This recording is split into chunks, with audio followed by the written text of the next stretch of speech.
প্রশাসনের জবাব চাই। ডক্টর মোহাম্মদ ইউনূসের উদ্দেশ্যে এখান থেকে আমরা আওয়াজ তুলছি যে যতক্ষণ অব্দি পার্বত্য চট্টগ্রাম ভারতের অন্তর্ভুক্ত না হয় ততক্ষণ অব্দি সেনাবাহিনী পার্বত্য অঞ্চল থেকে প্রত্যাহার করতে হবে। এই মাননীয় শ্রদ্ধেয় সুধীর বাইরে কি করা উচিত আপনারা কমেন্টে জানাবেন। যতক্ষণ পর্যন্ত পার্বত্য চট্টগ্রামকে ইন্ডিয়ার অন্তর্ভুক্ত না করা হয় ততক্ষণ পর্যন্ত পার্বত্য চট্টগ্রাম থেকে সেনাবাহিনীর শাসন তুলে নিতে হবে। ডক্টর ইউনূসকে এই আদিবাসীরা হুমকি দিতেছে পার্বত্য চট্টগ্রামকে ইন্ডিয়ার অন্তর্ভুক্ত করা হবে।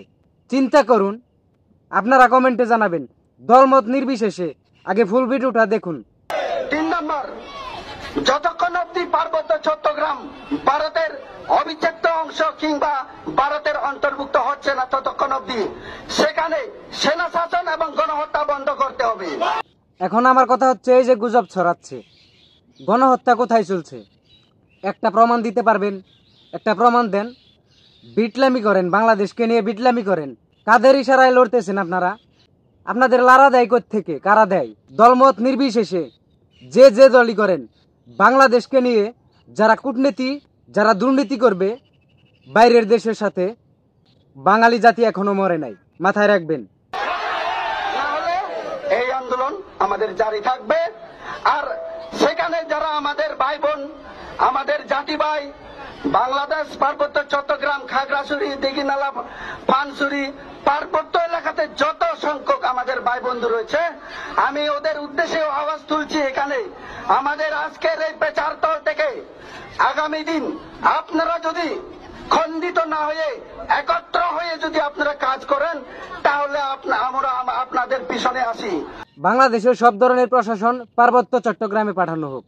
বাংলাদেশের যত সেনাবাহিনী আছে সব পার্বত্য চট্টগ্রামে পাঠানো হোক।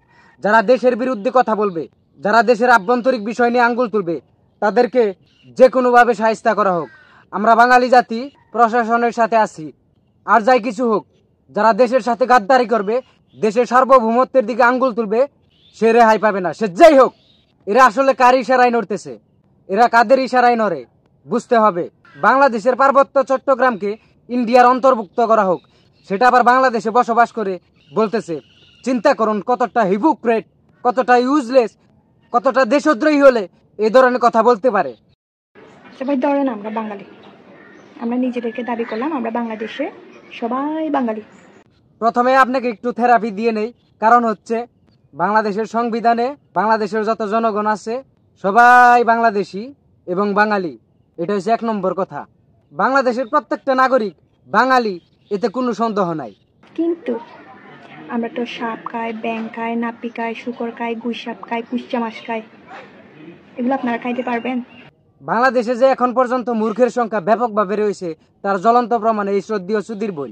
যদিও মুখ খারাপ করতেছি, মুখ খারাপ করতে বাধ্য হচ্ছে এদের কথা শুনে। প্রথম কথা হচ্ছে বাংলাদেশের প্রত্যেকটা নাগরিক বাংলাদেশি, বাঙালি জাতি। দ্বিতীয় কথা হচ্ছে বাঙালি জাতির মধ্যে এই দেশে কয়েকটা ধর্ম আছে, যার যার ধর্ম সবাই স্বাধীনভাবে আলাদা আলাদাভাবে পালন করতেছে। আপনাদের ধর্মে সাপ খান, ব্যাং খান, কুইচা খান, এগুলো আমরা কেন খাবো? আমরা কি আপনাদের ধর্মের অশিক্ষিতর মতো কথা কেন বলেন? আসলে এরা কেন আন্দোলন করতেছে, কি কারণে আন্দোলন করতেছে, এদের আন্দোলনের প্রধান দাবিটা কি, এরা নিজেরাই জানে না। এটা হচ্ছে বাস্তবতা।